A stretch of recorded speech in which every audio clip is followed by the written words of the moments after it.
하나님의 말씀을 보도록 하겠습니다. 야고보서 3장 1절에서 12절까지 말씀입니다.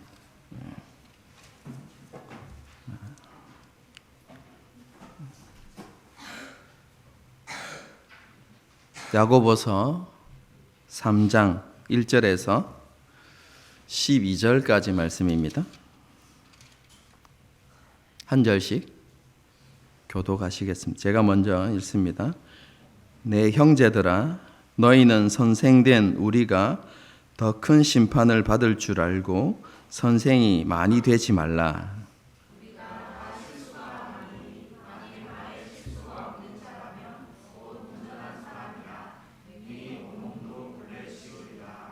우리가 말들의 입에 재갈 물리는 것은 우리에게 순종하게 하려고 그 온몸을 제어하는 것이라.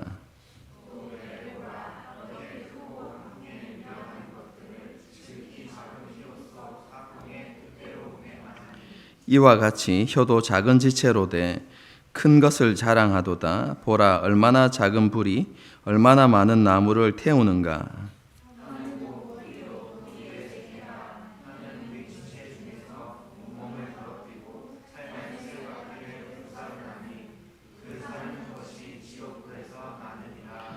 여러 종류의 짐승과 새와 벌레와 바다의 생물은 다 사람이 길들일 수 있고 길들여 왔거니와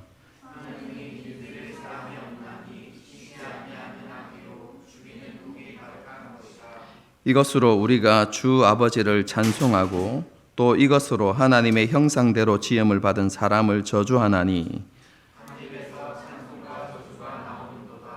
내 형제들아, 이것이 마땅하지 아니.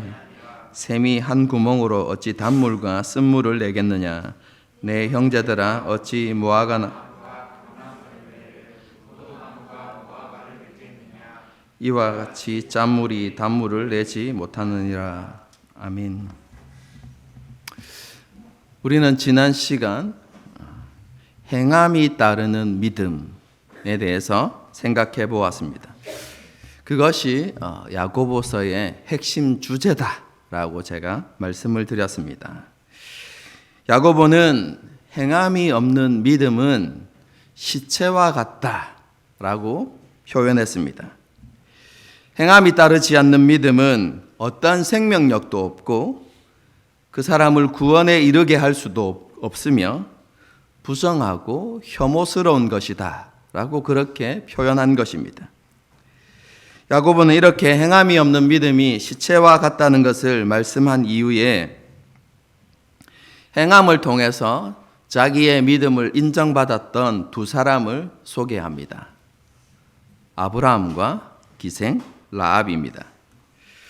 아브라함은 하나님께서 아들을 요구하실 때 주저하지 않고 기꺼이 하나님께 바치려고 했습니다. 이 아브라함의 순종은 아브라함의 믿음이 삶의 모습으로, 행동으로 표현된 것입니다. 아브라함이 가진 믿음이 뭐라고 했습니까? 하나님은 약속에 신실하신 분이시다라는 믿음입니다. 하나님께서 분명히 이삭을 통해서 자기의 후손에게 복을 주시겠다고 약속하셨기 때문에 그 약속이 이루어질 것이라는 분명한 확신 가운데 있었습니다. 하나님이 신실하신 분이기 때문에 그렇습니다. 그러면 자신이 이삭을 번제로 드렸을 때 하나님께서 그 약속을 이루기 위해서 어떤 일들을 행하실 것인가? 한 가지 결론에 이를 수밖에 없습니다. 번제로 드리면 하나님께서 다시 살리실 것이다. 아브라함은 하나님의 전능하심에 대한 믿음이 있었습니다. 약속에 신실하신 하나님, 그리고 그 약속을 반드시 이루시는 하나님에 대한 믿음, 그리고 무엇이든 하실 수 있는 전능하신 하나님에 대한 믿음이 있었기 때문에 이삭을 번제로 드리는 일에 주저하지 않을 수 있었던 것이죠. 기생 라합에게도 동일한 믿음이 있었습니다. 그가 모든 것을 잃을 수 있는 그런 상황이지만 적군이었던 이스라엘의 정탐꾼을 숨겨주고 보호해 주었던 이유가 무엇입니까? 기생 라합에게도 믿음이 있었는데요.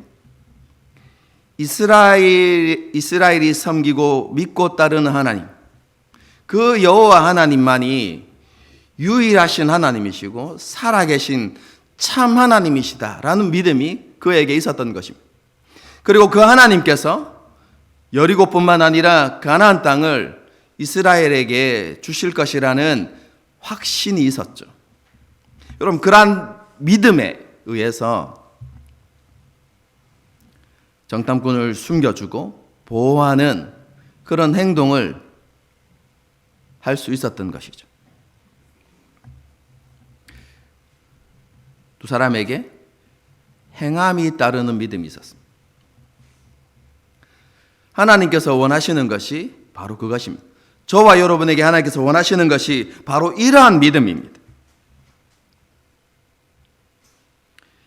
행함이 없는 텅 빈 말과 같은 그런 믿음이 아니라 행함이 따르는 믿음이 있기를 원하시는 것이죠. 다르게 표현하면 앞에 본문을 다루면서 계속해서 반복했던 말씀의 순종함을 통해서 하나님의 성품을 세상 가운데 드러내고 하나님을 닮아가는 그런 사람이 되기를 하나님께서 원하시는 것이죠. 저와 여러분이 그러한 하나님의 소원 앞에 온전하게 그리고 바르게 반응할 수 있기를 바랍니다. 우리를 위해서 모든 것을 아낌없이 내어주신 하나님과 예수님처럼 우리 또한 하나님을 위해서 그리고 이웃을 위해서 우리 자신들을 기꺼이 내어주는 그런 행함이 있는 그런 삶, 그런 행함이 있는 믿음으로 그렇게 살아가는 저와 여러분이 될 수 있기를 바랍니다. 야고보는 이렇게 행함이 따르는 믿음에 대해서 말씀한 이후에 가장 실제적인 부분을 언급합니다. 그게 무엇이냐면 우리의 말과 관련된 것입니다. 여러분, 우리가 살아가면서 가장 많이 실수하는 부분이 무엇일까요? 말로 하는 실수입니다. 야고보는 행함이 따르는 믿음을 이야기한 이후에 우리의 삶 가운데 가장 잦은 실수가 일어나는 그죠? 말과 관련된 교훈을 이어가고 있는 것이죠. 여러분, 결론부터 말씀드리면 신중하고 절제된 언어 생활. 여러분, 그것이 진리의 말씀으로 새롭게 태어난 하나님의 자녀의 삶의 특징이 되어야 한다라는 것을 야고보가 우리에게 가르칩니다. 계속해서 말씀드렸죠. 그리스도인에게, 하나님의 백성에게, 그죠? 그가 하나님의 백성이라는 것을 증명해 줄, 그죠? 삶의 중요한 특징들이 있어야만 하는데 그 가운데 하나가 바로 언어 생활이라는 것입니다. 우리가 성경을 읽어보면요, 거짓과 악으로 가득한 입술은 하나님을 떠난 타락한 인류의 주요한 특징이다라고 이렇게 이야기합니다. 여러분, 그것을 가장 잘 보여주는 것이 로마서 3장이죠. 제가 말씀을 읽어드리겠습니다. 그들의 목구멍은 열린 무덤이요, 그 혀로는 속임을 일삼으며 그 입술에는 독사의 독이 있고 그 입에는 저주와 악독이 가득하고. 로마서 3장에는요, 하나님 보시기에 의인은 없는데 한 명도 없다라는 것을 강조합니다. 그래서 자기의 의를 통해서 하나님의 영광에 이르지 못한다는 것을 분명하게 말씀합니다. 그렇게 하나님의 영광에 이르지 못하는 그런 타락한 인류의 특성들을 야고보 3장에서 이렇게 설명하는데요, 그 중에 하나가 바로 입술과 관련된 것입니다.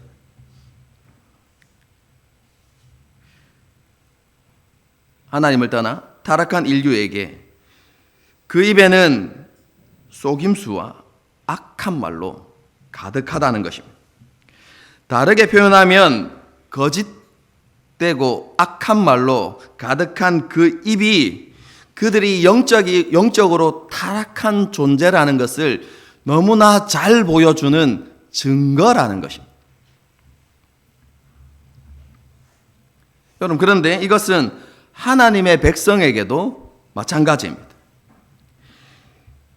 하나님의 백성의 입술의 말은요, 그 사람으로 하여금 그 사람의 영적인 상태를 정확하게 보여주는 근거가 된다는 것입니다.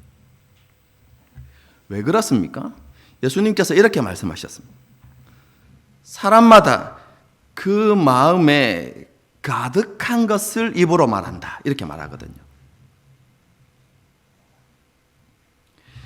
그 사람의 내면에 충만한 것이 입술로 나오게 되어 있다는 것이죠. 여러분, 그렇기 때문에 그 입술의 말은 그 사람의 영적인 상태가 어떠한지를 분명하게 드러내주는 증거다.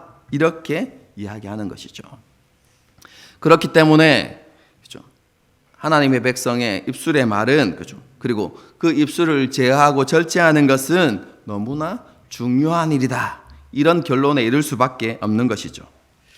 야고보는 이렇게 말에 대한 교훈을 시작하면서 가장 먼저 선생, 말씀을 가르치는 사역자를 이야기합니다. 그러한 사람들에 대해서 먼저 언급합니다. 왜냐하면 말씀을 가르치는 사역자, 그의 말의 영향력이 너무나 크기 때문에 그렇습니다. 그냥 일반 성도들이 말하는 것과 말씀 사역자가 이야기하는 것은 너무나 다르죠. 만일 한번 생각해 보십시오. 제가 원망과 불평을 입에 달고 살고 시기하고 증오하는 말들을 쏟아내고 그냥 틈만 나면 말다툼을 하고 논쟁하고, 여러분 그렇게 한다고 한번 생각해 보십시오. 우리 교회가 어떻게 되겠습니까? 여러분, 공동체가 산산이 깨어지고 여러분 분란이 일어나겠죠. 그뿐만 아니라 그러한 모습은 저에게도 아무런 유익이 되지 못할 겁니다. 그뿐만 아니라 여러분, 말씀 사역자가요, 하나님의 말씀을 올바르게 가르치지 않고 자기의 욕망을 이루기 위해서 왜곡해서 하나님의 말씀을 가르친다면 여러분 어떤 일이 일어나겠습니까? 가르치는 저와 가르치는 말씀 사역자와 가르침을 받는 모든 성도에게 큰 해가 되겠죠. 여러분, 그래서 야고보는요, 말씀 사역자가 되려고 하는 일에 신중해야 한다라고 이렇게 말씀하고 있습니다. 함부로 사역자의 길을 가려고 해서는 안 된다. 신중하게 생각하고 무엇보다도 정말로 하나님의 부르심이 있는가 점검해보고 또 점검해볼 수 있어야 한다. 이런 결론이 나오는 것이죠. 이렇게 야고보는 말씀 사역자가 되는 일에 신중해야 한다라는 것을 이야기하면서 그렇게 신중해야 되는 이유를 또 한 가지 이야기합니다. 그게 무엇이냐면요, 말씀 사역자는 말을 실수했을 때 다른 일반 성도들보다 더 큰 심판을 받을 수 있기 때문이다. 이렇게 이야기합니다. 여러분, 이 말씀을 읽을 때 바른 교리 위에 서 있지 않으면 그냥 이 말씀을 곧이곧대로 받아들이게 됩니다.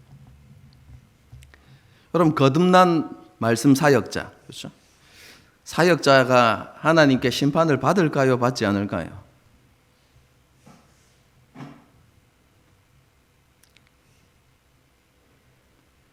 이해가 안 되십니까? 예수님을 주님으로 고백하는 사람들, 하나님의 진노와 심판을 받습니까? 안 받습니까? 받지 않습니다. 하나님께서 그 사람을 올바른 길로 인도하시기 위해서 징계하시긴 하지만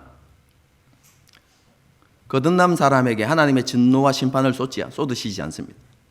우리에겐 더 이상 정죄함이 없습니다, 여러분. 그렇기 때문에 말을 실수했다고 해서 그가 하나님께 더 큰 심판을 받는다? 여러분, 그것은 맞지 않는 이야기죠. 여러분, 그렇다면 이것은 다른 것을 의미하겠죠.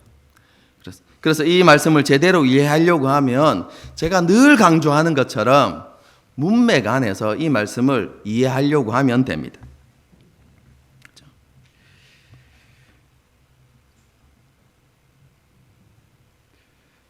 하나님께서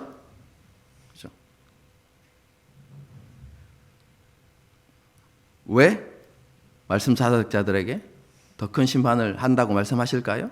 야고보 사도가? 여러분, 그것은 더 큰 책임이 있다라는 것을 강조하기 위한 것이고요. 마지막 때에 하나님 앞에 행위를 판단받을 때 더 엄격한 기준에 따라서 그 행위를 판단받게 될 것이다 라는 의미의 말씀입니다. 이것은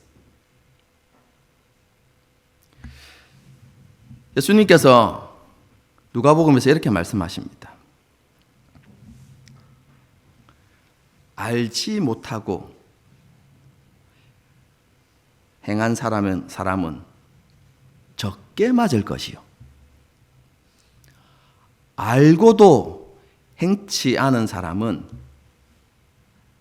어떻게 해요? 더 많이 맞을 것이다. 많이 가진 자에게는 많이 요구할 것이요, 적게 가진 자에게는 적게 요구할 것이다. 여러분, 이것이 예수님께서 말씀하신 가르침입니다. 여러분, 그렇기 때문에 하나님의 말씀을 가르치는 사역자는 하나님 앞에 더 엄격한 기준을 따라서 그 행위를 판단받게 될 것입니다. 그리고 하나님 보시기에 합당한 삶을 살지 못했을 때는 더 큰 책망이 그에게 있게 될 것이다 라고 이렇게 말씀하는 것입니다. 여러분, 그렇기 때문에요, 그렇죠? 뭐 하지 말라고요? 말씀 사역자가 되는 일에, 그렇죠? 신중하라는 것이죠.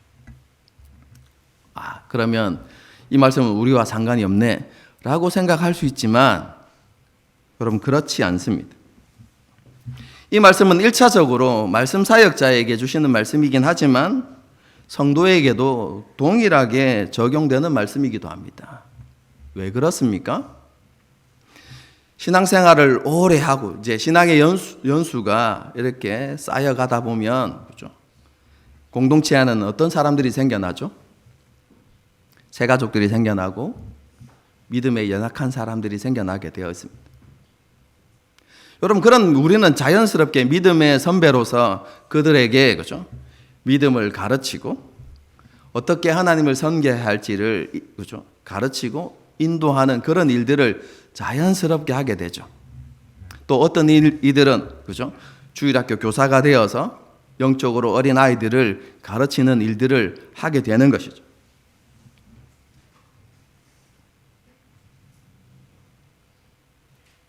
누구나, 그렇죠? 신앙생활을 하다 보면 어떤 자리에 있게 된다는 말입니까? 가르치는 자의 자리에 있게 된다는 것이죠. 그렇기 때문에 모든 성도들도, 그렇죠? 성도들도 말에 실수가 없도록, 그렇죠? 노력해야 한다는 것이. 그 입술에 절제가 있어야 되고 말을 할 때 신중함이 있어야 한다는 것을 말씀하고 있는 것이죠. 여러분, 우리 모두는 말에 실수가 많은 사람들입니다. 경솔하게 말을 뱉을 때가 많죠. 숨겨진 의도를 가지고 말을 꾸며내기도 합니다. 그렇죠? 다른 사람을 설득하기 위해서 사실을 왜곡하기도 하고 사실을 부풀리기도 하죠. 뒤에서 수근거리기도 하고 빈정거림으로 다른 사람들을 무시하기도 합니다. 어떤 때는 그렇죠? 분노를 이기지 못해서 직접적으로 비난하기도 하고 사람을 정죄하기도 하죠. 여러분, 그게 우리의 모습입니다.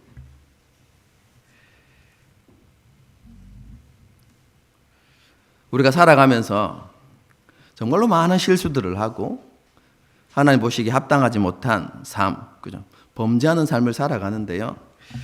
여러분, 그 가운데서 가장 많은 것이 말로 실수하는 것이고 말로 범죄하는 것입니다.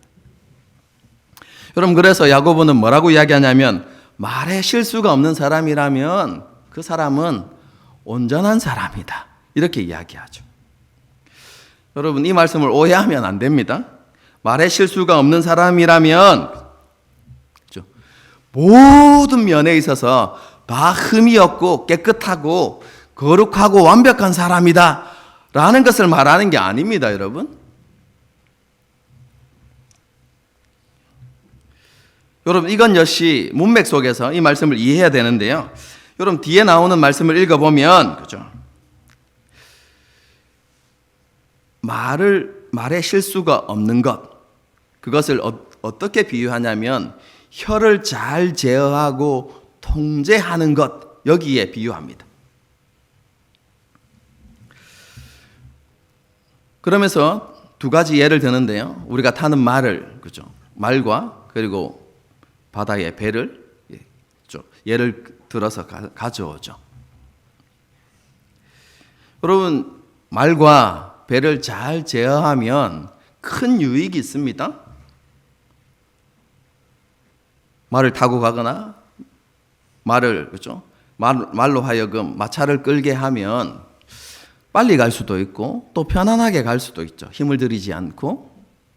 배도 마찬가지입니다. 풍랑이 있는 바다이긴 하지만 배를 잘 제어한다면 많은 것을 한꺼번에 실어서 목적지에 갈 수 있고, 그렇죠? 돌아가는 것보다 또 빠르게, 그렇죠? 목적지에 이르는 그런 유익들이 있을 수 있죠. 그리고 한꺼번에 많은 사람들이 움직일 수 있는 그런 유익도 있습니다. 여러분, 그런데 이런 큰 유익을 주는 말과 배를 제어하는 것은 지극히 작은 것입니다. 그게 뭡니까?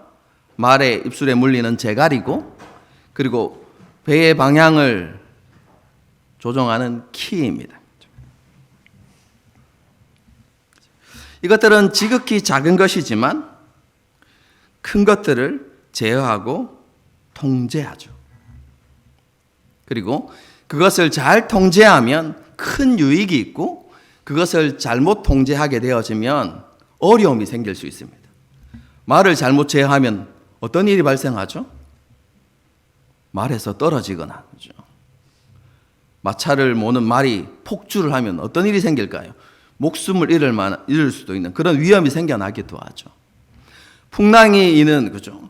바다에서 배를 잘못 조정하면, 키를 잘못 조정하면 어떤 일이 발생합니까? 좌초될 수도 있고, 풍랑에 배가 뒤집어지는 그런 일도 일어날 수 있는 것이죠. 그것을 어떻게 제어하느냐에 따라서 나타나는 결과가 너무너무 다르죠. 하지만 중요한 것은 지극히 작은 것이 그것들을 뭐 한다는 말입니까? 통제한다는 것이죠. 여러분, 그런데 우리의 삶을 그렇게 통제하는 것이 있다는 것입니다. 그것을 잘 길들이고 제어하면 우리의 삶 가운데 큰 유익이 있지만 그것을 잘못 제어했을 때 우리에게 큰 해악이 되어지는, 여러분, 그런 것들이 있다는 것입니다. 여러분, 그게 뭐라는 것입니까? 우리 지체 가운데 작은 것이지만 혀라는 것입니다. 그런데 이 혀는 쉽게 길들일 수 있는 것이 아닙니다. 혀를 길들이는 것은 너무나 힘든 일이죠. 우리 지체 가운데 가장 길들이기 힘든 것이 바로 혀라고 야고보가 이야기합니다. 여러분, 조금 더 정확하게 이야기하면요, 여러분 8절에 나와 있는데 혀는 능히 길들일 수 있는 사람이 없다라는 것입니다. 엄청나게 힘든 것이죠.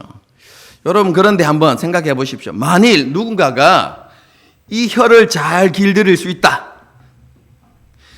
길들이기 불가능한 만큼 어려운 이 혀를 잘 제어하고 통제한다는 것은 어떤 의미가 됩니까? 다른 것들도, 통제하기 쉬운 다른 것들도 쉽게 통제할 수 있다는 의미이죠. 여러분, 그런 의미에서 혀를 통제하는 사람, 말에 실수가 없는 사람이 온전한 사람이다, 온전한 사람이 된다, 영적으로 성숙한 사람이다 라고 이렇게 말하는 것입니다. 여러분, 야고보는 이렇게 혀를 제어하는 것이 너무나 중요하고 또 혀를 제어하지 못했을 때 일어나는 큰 해악들에 대해서 말씀하는데요. 그것이 이제 6절 말씀입니다. 혀는 곧 불이요 불의의 세계라. 혀는 우리 지체 중에서 온몸을 더럽히고 삶의 수레바퀴를 불사르나니 그 사르는 것이 지옥불에서 나느니라. 그죠? 한글인데 읽어도 그죠? 무슨 의미인지 잘 모르겠죠, 그죠?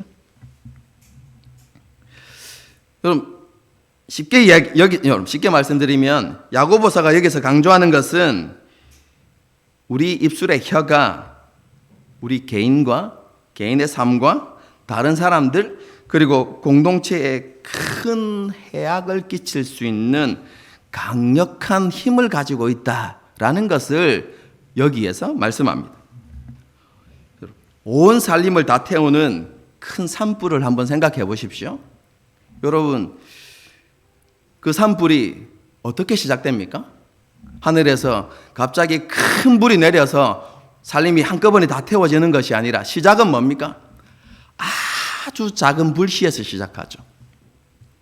그것이 큰 산불이 되어서 온 살림을 다 태우죠. 그렇죠? 여러분, 그런데 우리 개인의 삶과 그리고 타인에게 그리고 공동체에 큰 해악을 끼치는 일도 그죠? 어디에서 시작할 수 있다는 말입니까? 불과 같은 이 작은 혀에서부터 시작될 수 있다라는 것을 야고보가 이야기하는 것이죠.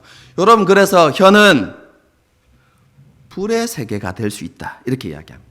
불의의 세계가 될 수 있다. 그렇죠? 여러분, 여기에서 혀가 불의의 세계가 된다는 것은 이 혀를 통해서 하나님의 나라, 그렇죠? 교회 공동체가 하나님의 나라이고, 그렇죠? 하나님의 교회는 하나님의 나라이고, 그래서 하나님의 편에 서 있는 모습들이 이렇게 드러나야 되는 것이죠. 여러분, 그런데 이 혀로 말미암아서 하나님의 나라의 모습으로 온전하게 드러내야 하는 그런 그 공동체가 그리고 그 개인이 마치 불의한 세계, 하나님을 대적하는 세상과 같은 모습이 될 수 있다라고 이렇게 이야기하는 것이죠. 여러분, 공동체 안에 그렇죠? 말의 실수들이 많아서 시기와 갈등으로 가득 차지고 분쟁으로 가득 차지면 여러분, 그것은 하나님의 나라의 모습을 드러내는 것이 아니라 뭡니까? 세상과 똑같은 모습을 드러내주는 것이죠. 하나님을 대적하는 세상의 모습. 그렇죠? 여러분, 그것이 공동체 안에서 드러날 수 있는데 그렇죠? 그러한 불의의 세계를 만들어낼 수 있는 그것이 뭐라고요? 혀라는 것입니다. 말이라는 것이죠.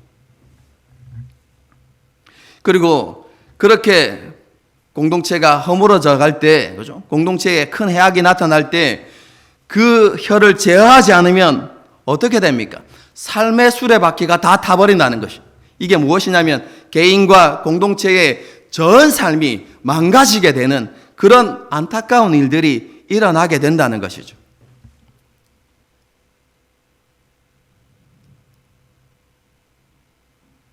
그런 공동체를 무너뜨리는 게 어디에서부터 나옵니까? 지옥에서 나오는 것이죠. 하나님을 대적하는 악한 것에서부터. 여러분, 그런데 그런 공동체를 무너뜨리려고 하는 악한 영들, 여러분, 그런 공격의 불쏘시개가 될 수 있는 게 뭐란 말입니까? 말이라는 것입니다. 계속해서 불이 탈 수 있도록 연소할 수 있는 그런 재료가 되는 것이 뭐란 말입니까? 말이라는 것이죠.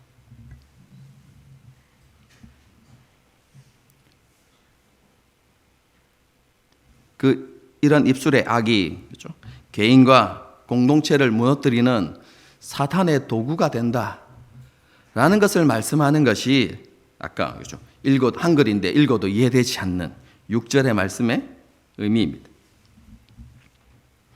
야곱은 이렇게 혀를 제어하는 것의 중요성과 제어하지 않을 때의 위험성을 설명한 이후에 혀를 제어하지 않는 것은 하나님의 백성들에게 합당하지 않은 모습이다 라고 이렇게 이야기합니다. 여러분, 샘이 하나 있습니다. 이 샘에서 단물과 쓴물이 동시에 날 수 있습니까? 여러분, 그럴 수 없습니다. 샘은 한 가지만 낼 수 있습니다. 단물을 내든지 쓴물을 내든지 하나만 할 수 있죠. 그렇죠? 그런데 하나님의 백성에게는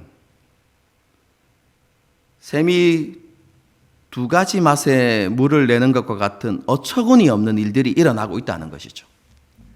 뭡니까? 그 입술에 하나님을 향한 찬송도 있는데 하나님의 형상으로 지어진 사람들을 비난하고 정죄하고 저주하는 말들도 함께 존재한다는 것입니다. 여러분, 그런데 이것은 하나님의 백성에게 맞지 않는 모습일 뿐만 아니라 일어나서도 안 되는 일이다 라고 이렇게 설명합니다. 왜 그렇습니까? 우리의 본질과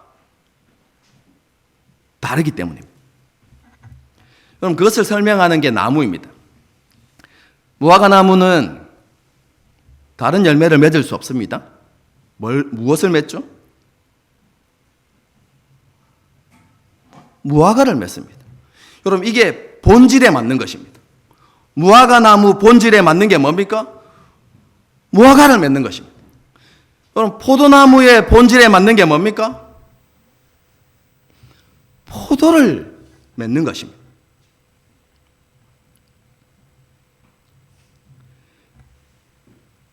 하나님 나라의, 그렇죠, 백성들, 하나님의 자녀의 본질은 뭡니까?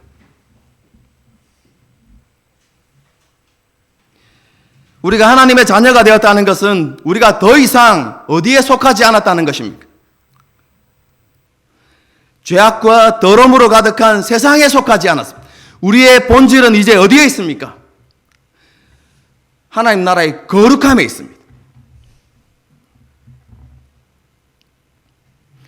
하나님 나라의 선함에 선함에 우리는 속해 있는 존재가 되었습니다. 그래서 선함과 거룩함과 깨끗함과 온전함이 우리의 본질이라는 것입니다. 여러분, 그러면 우리의 본질에 맞는 것은 무엇입니까? 우리의 말과 관련해서 우리의 본질에 맞는 말은 무엇입니까? 선함으로 가득해야 되는 우리의 말이 거룩함으로 가득해야 되고, 다른 사람을 위로하고 존중하고, 우리의 입술의 말들이 덕을 세우는 것이, 덕을 세우는 말들로 가득한 것, 여러분, 그것이 우리의 본질과 일치한다는 것입니다.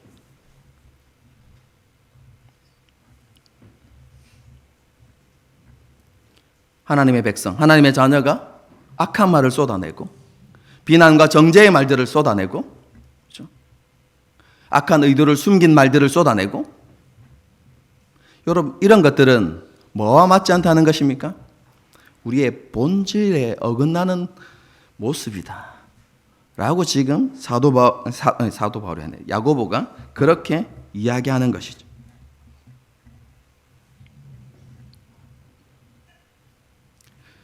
앞에서도 언급했던 것처럼 입의 말은 그 사람의 본질을 보여주는 중요한 증거가 됩니다. 그가 하나님께 속한 사람인지 세상에 속한 사람인지를 보여주는 것이죠. 그런데 이미 하나님께 속한 사람들은 하나님의 자녀의 입술의 말은 우리가 어디에 속한 사람인지가 아니라 우리의 영적인 상태가 어떠한지를 정확하게 보여주는 근거가 됩니다. 예수님께서 말씀하셨듯이 사람은 누구나 그 마음에 가득한 것을 입으로 말하기 때문에 그렇습니다. 무정하거나 그죠? 다른 사람을 비방하는 말, 숨겨진 의도가 있는 포장된 말들, 포악하고 악한 말들, 여러분 이것은 하나님의 사랑이 없는 마음에서 나오는 것입니다.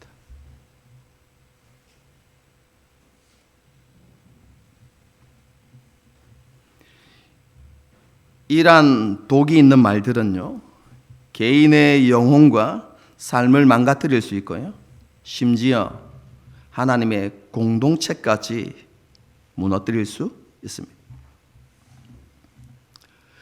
여러분, 이런 큰 해악을 끼칠 수 있는 힘을 가진 혀를 제어한다는 것은 쉬운 일이 아닙니다. 일반적인 경우를 한번 생각해 보십시오. 물론 그런 사람들도 있을 수 있습니다. 악의적인 의도를 가지고 일부러 그죠? 악한 말을 쏟아내는 사람들이 있을 수 있어요. 그 사람들은 그죠? 뭡니까? 그들이 하나님께 속하지 않았다는 것을 보여주는 것이죠. 교회 안에 그런 사람들이 있을 수 있습니다. 여러분 교회에 구원받은 사람들만 있습니까? 그렇죠. 그렇지 않죠. 그런데 많은 경우에 있어서는 그죠? 어떻습니까? 우리의 의도와 상관없이 그냥 우리의 입에서 나오는 경우가 많죠. 그죠? 우리 마음에 일어나는 성급함을 제어하지 못해서, 우리의 마음에 일어나는 그죠? 그 분노를 우리가 삭히지 못해서, 억제하지 못해서 그냥 그죠? 우리의 의도와 상관없이 하나님 보시기에 합당하지 못한 말들이 나가는 경우가 많죠. 그래서 그런 말들로 인해서 상처를 주고 또 수치심을 일으키는 그런 일들이 종종 일어납니다. 여러분, 우리에게는 변화되어야 할 연약한 부분들이 너무 많습니다. 옛 모습, 옛 습관이 우리에게 여전히 남아있죠. 여러분, 그런데요, 그러한 것들의 많은 부분들이 시간이 지나면 여러분 교정되어지고 좀 수그러들고 그렇죠? 그리고 올바르게 이렇게 점점 변화되어져 가는 일들이 대부분입니다. 여러분, 많은 것들이 그렇습니다. 나이가 들고 많은 경험이 쌓이면 그렇죠? 쌓이면 우리의 많은 부분에 있어서 성숙되어져 가는 것이 지극히 당연한데요, 마지막까지 잘 변하지 않는 것, 그게 무엇이겠습니까? 입술의 말입니다, 여러분.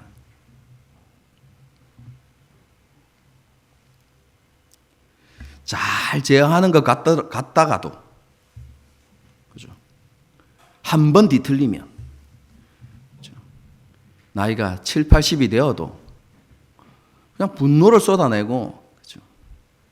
악한 말들을 쏟아내는 것이죠.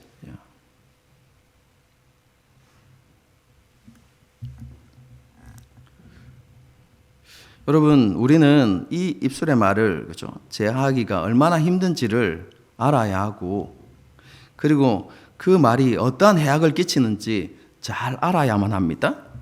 그뿐만 아니라 그것을 잘 우리가 이해하기 때문에 입술의 말들을 제어하기 위한 애씀과 노력이 우리 가운데 있어야 하죠. 야고보서 1장에서 말하는 것처럼 듣기는 속히 하고 말하기는 더디 하려고 하는 그런 노력들이 우리 가운데 있어야만 합니다. 여러분 세상 사람들도 그렇게 이야기하잖아요. 한 번 더 생각하고 말하라고. 그렇죠? 여러분 그런 노력들이 그리스도인에게는 더더욱 있어야만 합니다. 그렇죠? 여러분 그런데 그것 위에 하나가 더해져야만 합니다. 여러분 그게 무엇입니까? 우리의 내면을 가꾸는 것입니다.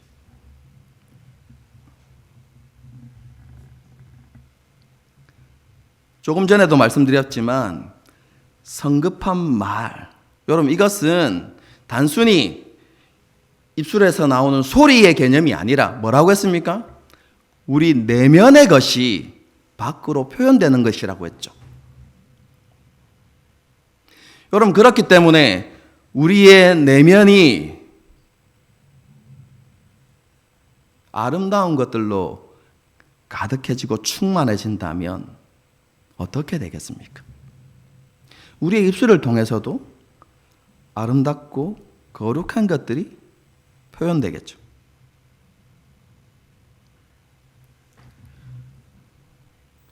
여러분, 혀를 제어한다는 것은 그죠? 단순히 말을 적게 한다는 의미가 아니라 그죠? 내면에 우리 가운데 일어나는 성급함이나 분노, 시험이나 유혹을 잘 다스리고 그러한 것들로부터 승리한다는 의미입니다. 어떻게 승리할 수 있을까요? 사도 바울이 빌립보서에서 이렇게 가르칩니다. 빌립보서 할 때 이미 여러분에게 설교했던 내용입니다.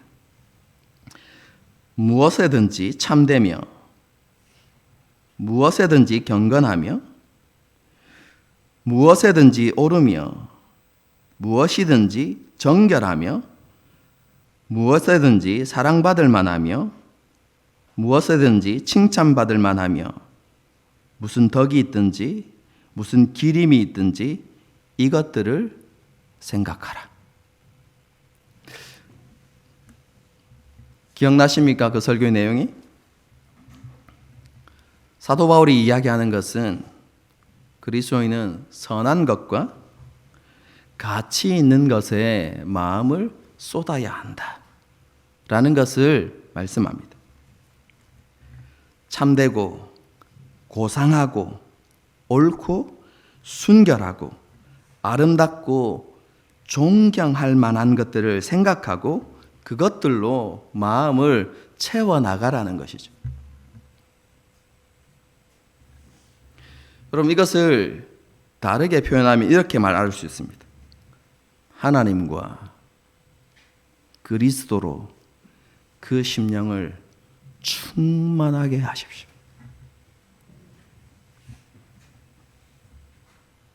그 심령이 하나님의 사랑과 은혜로 충만해져야 한다는 것이죠. 하나님의 말씀과 성령님으로 그 심령이 충만해져야 한다는 것입니다. 그러면 그 충만한 것이 우리의 입술을 통해서 고백되어지고 표현되어진다는 것이죠.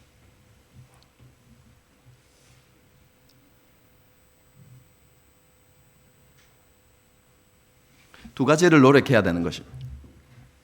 우리가 혀를 제어하기 위해서 가장 힘써야 하는 것은 우리의 심령을 위로부터 부어지는 온전한 선물, 좋은 은사로 우리 심령을 가득 채우는 것입니다.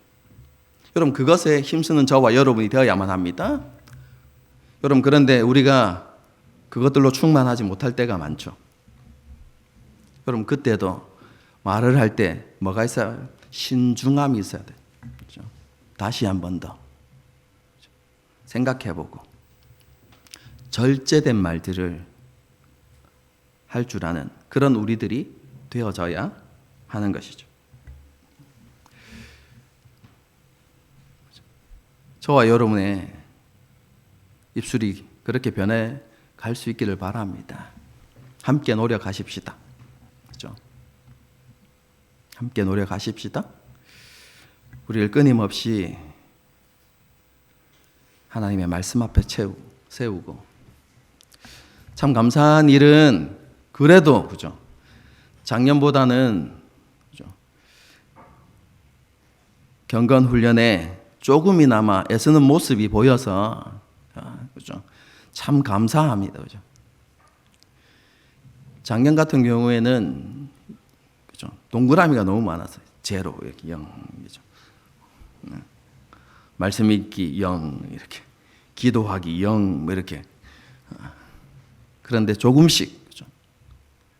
경건 생활의 중요성을 깨달아서인지 아니면 제가 하도 잔소리를 해서 그런지 모르겠지만 어쨌든 자신을 하나님 앞에 세워가려는 그런 노력들이 있음이 너무나 감사합니다. 그리고 너무나 귀한 일이라고 생각합니다. 계속해서 우리를 하나님 말씀 앞에 세워가야만 합니다. 그뿐만 아니라 기도의 무릎을 세워야만 합니다. 성령의 충만함을 구하는 기도가 우리 가운데 있어야 하는 것입니다. 여러분, 그래서 우리 안에 하나님께 보시기에 귀하고 아름다운 것들로 그렇게 채워질 수 있기를 바랍니다. 여러분, 그래서 우리 입술을 통해서 그죠? 우리가 정말로 하나님께 속한 사람이라는 것을, 그리고 우리가 영적으로 건강한 사람이라는 것을 드러내고 증명해가는, 그래서 우리 개인만 하나님 보시기에 온전하고 건강해져가는 것이 아니라 우리 공동체가 함께 건강해지고 온전하게 세워지는 그런 은혜가 있기를 주님의 이름으로 축복합니다. 함께 찬양하고 기도하는 시간을 갖도록 하겠습니다.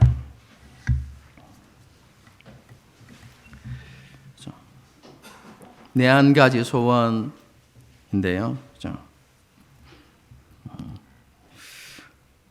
2절 가사를 보게 되어지면 오직 주님이 채워주시는 의와 신령한 것들이 내 영혼의 참된 의미.